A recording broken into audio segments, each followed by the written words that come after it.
Hello, lovely ladies of the B1 Global community. It's Jo here and welcome to my kitchen. I've gone live in the kitchen today because this is the place where we talk about all things financial in my house, especially with young people, and that is the topic of today's Facebook Live, which is how to teach your kids about money. Now listen, I am not an expert on kids. I'm just a mum trying to figure it out for myself. I'm not an expert on money, although I've made a fair bit of it myself and know how to manage it inside of an organization. And I certainly wouldn't call myself a child psychologist, but I am very interested in this whole thing. And I am very much an expert in the psychology around money in adults because I see it be very, very messy. In fact, one of the things that I notice most when I start to connect with women and we dig into what's holding them stuck around money, invariably it's emotion and it's psychology. When we start talking about money, it becomes really obvious how much emotion gets tangled up in this, whether it be shame, anger, fear, guilt, etc. So when it came to me thinking, and Greg and I thinking about, well, how do we want to educate our kids around money? Because we never got any education growing up, either of us, from our parents or from school or anywhere. Most of us don't, right? I mean, for those of you watching the live, I'm interested. Did you get any education from your parents? If so, what worked? What did you like? Did you get any education from school, or did you have to figure it out for yourself? Because most people just figure it out for themselves, right? So when we were talking about how we wanted to teach our kids around money, we were clear that there are a few factors that we wanted to take into account, and this is what I want to share with you today. You can take from it what you like, you can apply what you like, and if it doesn't work for you guys, don't go there. But I think it's important to bring consciousness to it. And in fact, that was the first thing that Greg and I decided when we were talking about this. Is the first thing that we need to do is bring consciousness to the conversations we want to have with our children around money. Because I remember when this triggered, I could actually see in the mess and the melee that is over in the play area next to next to the kitchen here, a little cash register that James got when he was about 2. James is just coming up for 6 now. Rosie's just turned 2. And he got that cash register when he was about 2, and he had his little play money.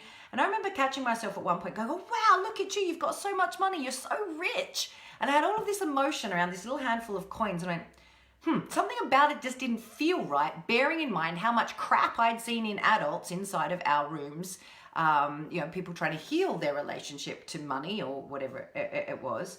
I thought, hey, that's not right. So the first thing that we decided to do was to actually be very conscious around our language about money and to be very matter of fact about it. Instead of saying, oh my God, look at you, you're so rich, or oh no, I haven't got any money, I'm poor, or playing games like that with our kids. Instead, we started saying things like, oh, look, you've got 1p and 2p, that means 3p, you've got 3p there, cool. So we just started being matter of fact and observing what was so about money. Or, if we went to the toy shop and James wanted to buy a present for a friend, and it was £50, this particular present, which, is outside of the scope of what the normal present buying for, 5-year-old birthday parties is, we wouldn't say, oh no, we can't afford that, or oh God, no, that's too much money. We would say, well, that's £50, and how much we're going to be spending today is somewhere between £10 and £20. So would you like to choose something there? So we've just sort of got much more matter of fact and conscious about it. So that's the first thing, is consciousness. Let me know how you go with your kids. I'm interested, please do let me know as if you're listening in live. Send me some comments here. But are you conscious with your children around money? And this is not just for people who have your own kids, right? All of us can be great role models of money for the kids in our lives, whether we're aunts or we're grandmothers or or we're just the friendly neighbor next door who hires the kids next door to mow the lawns, whatever it might be. We can all take this on. So the first thing's around consciousness. What do you think about that? Just getting conscious about our language and how we conscious around our relationship to money. Because if we've got a belief that there's never enough, or we've got a belief that we should be ashamed about it and not talk about it, then hey, guess what you're teaching your children? Guess what you're teaching the people around you? We need to change that, right? So consciousness is first. The second thing, actually I've already said the second thing, which is to take all of the emotion out of it. One of the biggest issues that I see working with women who want to better their financial situation for themselves, for them and their partner, for them and their family, if they have family, the main issue I see is emotion around money. A feeling that either if they haven't got enough, they feel ashamed of the fact that they haven't got enough and that they're hopeless with it, even though they've never had any education around it. Or alternatively, they feel guilty if they've inherited a lot of money and they didn't do anything for it. Now they don't know what to do, and that can bring in a lot of fear, right? That can be a load of fear.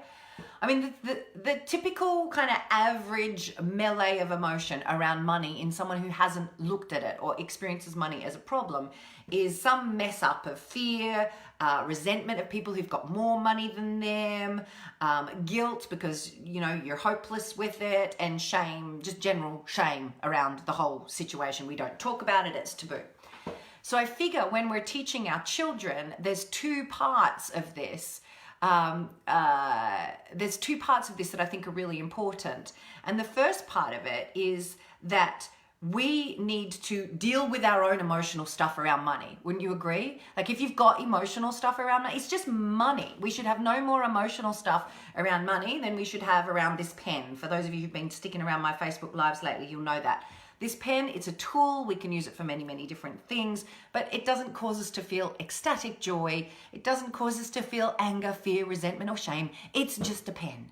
And money should be just the same. It's a tool. It's a tool that allows us to live our life the way we want and to make the impact in the world the way we want. And to the extent that it makes us feel a whole lot of feelings, it is disempowering us.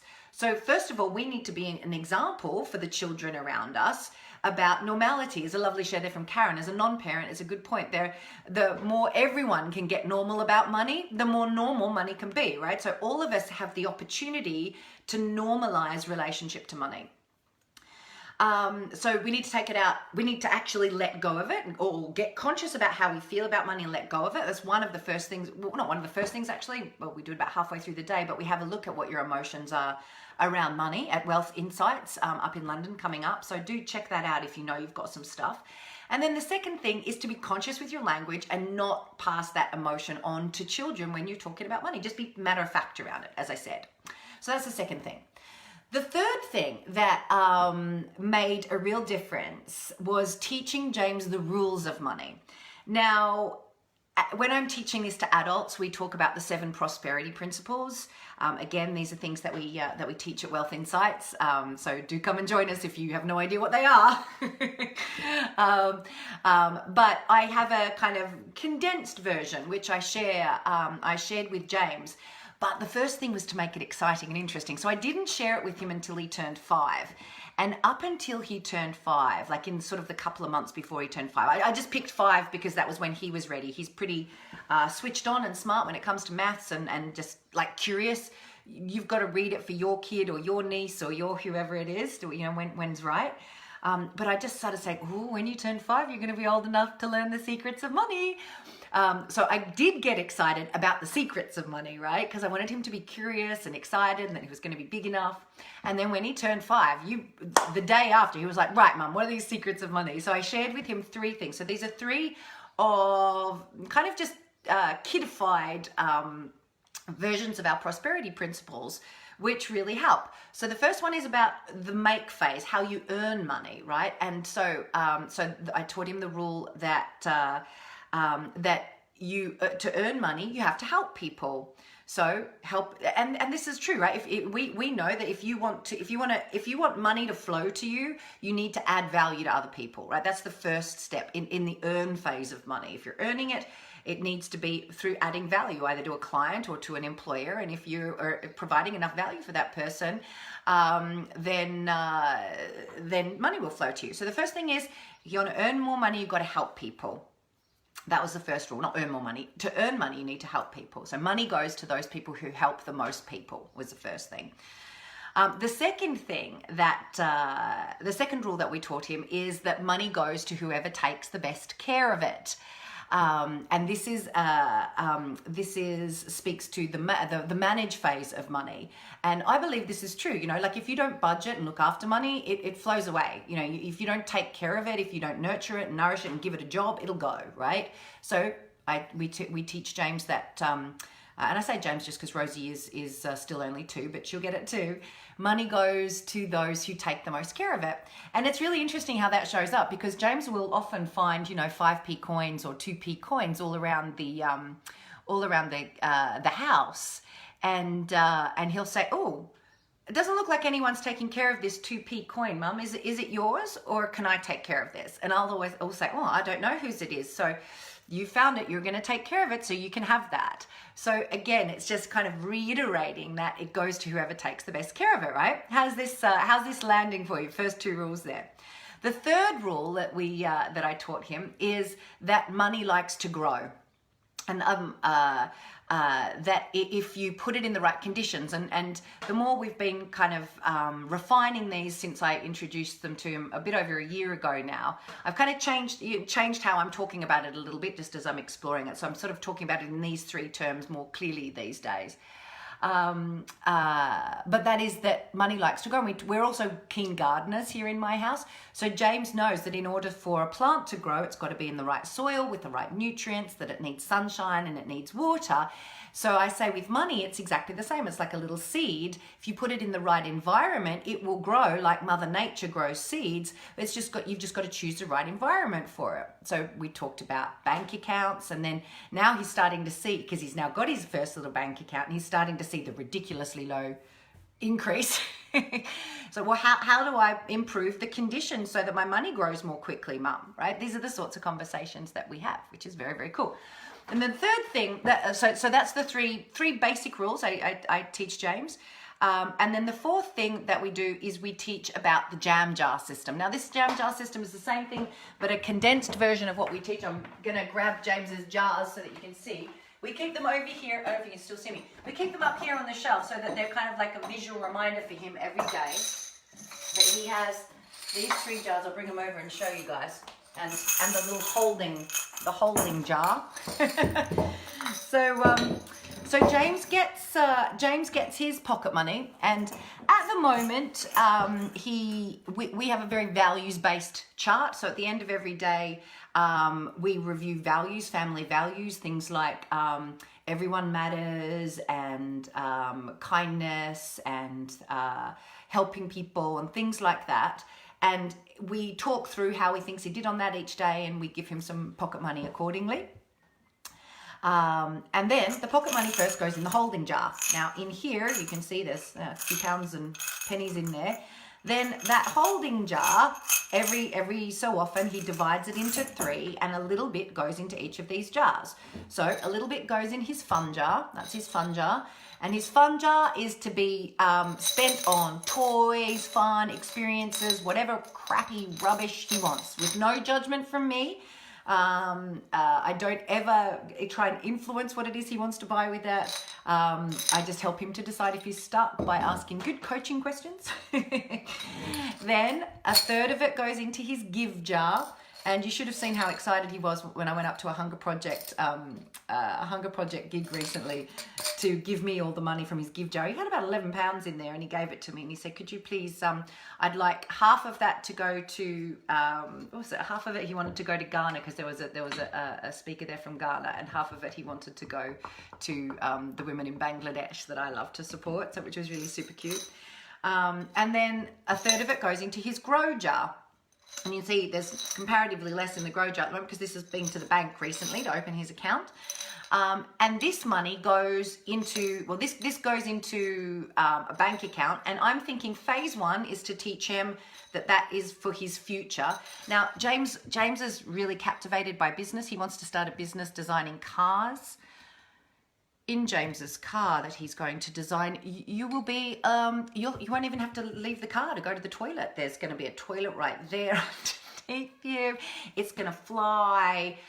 You can have it in any color you like, as long as it's bronze. Bit Henry Ford right there. Anyway, he understands that that's to help him like start his business, or to buy he's also expressed interest in buying a farm. But he knows that that money is to help grow and make more money. So that's what he knows the grow jar is all about. But phase 1 for me is putting it in the bank account and having him start to learn about compound interest. And I mean, that will be a little bit more of a an exercise, but I'm looking forward to, he's pretty clued in with maths, so I'm looking forward to teaching him about that when he starts to see on his statements how it's going. So yeah, they're the 3 jars that I do for kids. So as you can see there, I think first of all, as parents or as people who are not necessarily parents but have children around you, all of us need to not be weird about money. We need to talk about it. We need to be matter of fact about it. And we need to deal with our shit about it so that we can do that, right? That's the first piece. Take all the emotion out of our conversation around it, around actual money. Put loads of emotion in it when people do great things, like, you know, working out what £1.50 divided by 3 jars is. Yeah, awesome. You did a great job with that, right? So be really, make it a fun thing. And it is an enjoyable thing in our house. And then those 3 simple rules I talked about, and then teach them the jam jar system.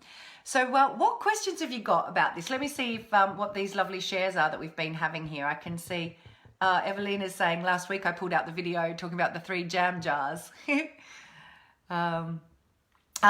She says, Nina split her money in 3 but doesn't really seem keen or excited about this idea. How do you do it? Well, if a child, the key with this is if a child has been just earning pocket money and been able to spend 100% of it on whatever they like, then, you know, it's going to be a tough sell to start with. So it's much easier if when you start giving pocket money, you go straight to the jam jars. You teach them the jam jars at the same time. But if you've missed that boat, the best thing you can do is like I said, because I had started giving James pocket money straight away. I mean, he'd saved up enough to buy a bloody great Lego Batcave thing for about £68 with his pocket money in the first phase, which was cool. But then that's why I chose his 5th birthday, and I said, when you turn 5, I'm going to teach you the real secrets of money, how money makes more money, babe. Would that be cool? Would you like to know how money makes even more money without you having to do anything? Yes, I'd really like to know that. Well, I'm not going to tell you yet, only when you're 5. And then the jam jars, having the 3 jam jars and splitting it becomes one of the secrets, because that allows you, the fun jar allows you to have fun along the way. The give jar means that you're helping other people who are less fortunate, and doesn't it feel really great to help other people? And I think the closer that is to home, the more they can actually see that emotionally. You know, local cause. James is really into the Hunger Project just because I am, and I talk about it a lot. But local causes, things around, you know, anything where people can see directly, I think is good for the give jar when they're first starting out.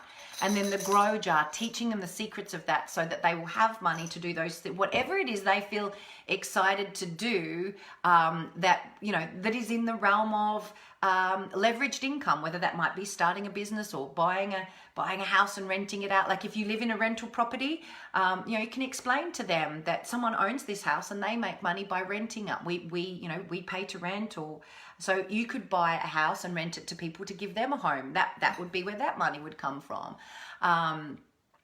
Or, you know, you could buy stocks, share, whatever it is you think your little person would be intrigued by or would understand. That's how you do it. And yeah, in our house, it's, you know, everything goes into this and then it gets divided by 3 now, and that just is the way that it is. So I hope that helps Evelina a little bit with that. Let me see, what other questions have you got here? Karen says, yeah, I think a good point about the more everyone can get normal about it, the better. Everyone needs to be normal about this. Judith says, I try to watch what I say, but my husband is terrible with equating everything to money, making judgments about how people spend and saying we're not in a position to blah, blah, blah. It drives me crazy. Yeah, I can get that, Judith. This works a hell of a lot better when you're both on the same page, right? So this is where probably step 1 is then to sit down with your husband and get conscious with him, you know, to have a conversation around, okay, babe, you know, I've got this vision that our kids grow up not as tangled up and worried about money as I am. And here's what I'd like to see. At the very first, you know, at very first port of call, you know, get yourself along to Wealth Insight. So you've got some framework and some languaging around that so that you can be a good steward with your husband as well. Rather than kind of feeling, oops, I've just got rid of the comments, rather than feeling kind of, you know, crazy about it. Cool. So let's see here. Yeah, so Evelina said with the grow jar, do you set up an account? Yeah, absolutely. So go set up an account. Depending on how old they are, it might have to be one off your account. So James has got an account. It's in his name, but effectively it's my account. I think you have to be, is that something like 11 for most banks here in the UK? I'm not sure. But yeah, absolutely. That's the thing to do. Cool. Lisa says, I did something very similar and girls had a jar that if the money stays there longer, they get extra in there. Yes. My dad always taught me to have compound interest on my side, and that was a huge gift I wanted to pass on. That's it. When kids understand compound interest and how it works, I'm really looking forward to teaching James about that. It's so good. Awesome. Awesome. Great. Well, we've got some good comments there, some good questions.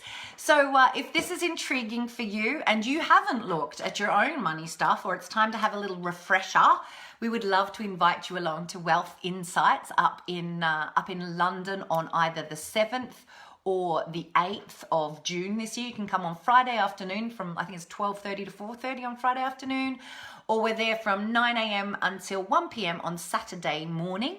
It will be me, so I will be there sharing. I get really excited about empowering women because I really believe if we can let go of our shit around money and learn the actual structure of how to make it work in a really simple way, then when we're financially empowered, we can empower our kids, we can empower, our nephews and nieces, we can be the friendly neighbor who understands how money works. You could be the person in your little, I'm thinking here in my village, at the community center, at the community hall or the village hall, be the person who says, run a Saturday morning, teach kids about money, be that person in your village. Let's get everyone empowered around money.